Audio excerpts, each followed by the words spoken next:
এখানে KG2 এর ইংলিশে এক্সারসাইজ 2 এর আছে হোয়ার ডাজ দ্য সানরাইজ।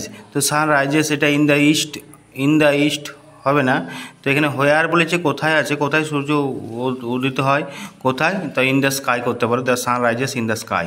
তো when do you see the moon, তো we see the moon at night. আর what is the Himalaya, the Himalaya is a mountain. Where does the elephant live, it lives in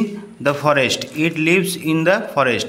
আর এখানে আছে the sun sets on in the west, we see the stars at night, it is an apple, the Gita is a holy book. আর এখানে আছে make 5 words out of the following letters. Make 5 ওয়ার্ডস কী আছে এখানে লিখলাম, এইগুলোর থেকে সাজিয়ে করতে হবে কিছু ওয়ার্ড, 5টা ওয়ার্ড করতে হবে।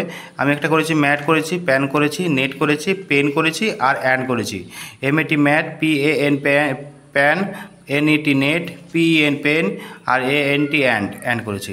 এবার আছে ফিল ইন দ্য ব্ল্যাঙ্কস আছে এ আর অ্যান এবং দি বসাতে। A fruit, an ox, an owl, an orange, the moon, the sun, এটা হচ্ছে এ অ্যান্ড দি।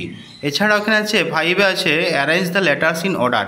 আমরা A for apple, B for ball, C for cat, D for dog, E for ear আমরা পড়েছি। এখানে সেরকম কোনটা আগে হবে, এখানের মধ্যে A for apple, B for বল আছে কিনা দেখতে হবে, C ফর ক্যাট আছে নাকি, D ফর ডগ আছে কিনা আমার দেখতে হবে। তাহলে এখানে ABC ফরম্যাটে লিখতে হবে। তো প্রথমে A ফর অ্যাপেল এখানে নেই, তো B for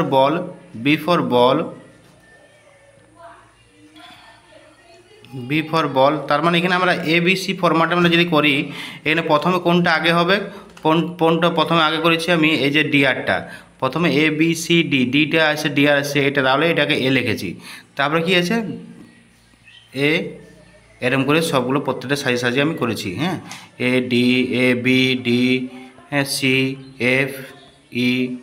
R arrange the letter এখানে আছে সাজানো, কাউ হবে, ডগ হবে, ক্যাট হবে, পিগ হবে, র্যাট হবে আর ফক্স হবে।